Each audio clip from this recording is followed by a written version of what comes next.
Hello, beloved Brujas, and welcome to another episode of Everyday Brujeria. This week, I'm sharing with you some beautiful rose salts. The reason I'm sharing these rose salts with you is because we have a Virgo full moon coming up.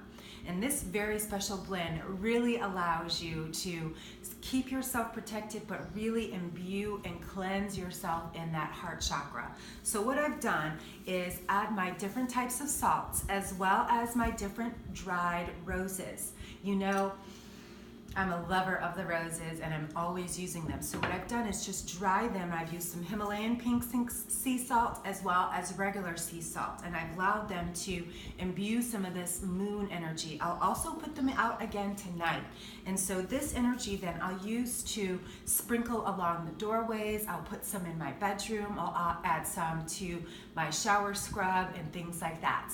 So many different ways you can use this very protective, healing, and blessed love magic. Thank you for another episode of Everyday Brujeria. Come back again next week and learn some more magic. Until next time, Brujas, peace and blessings.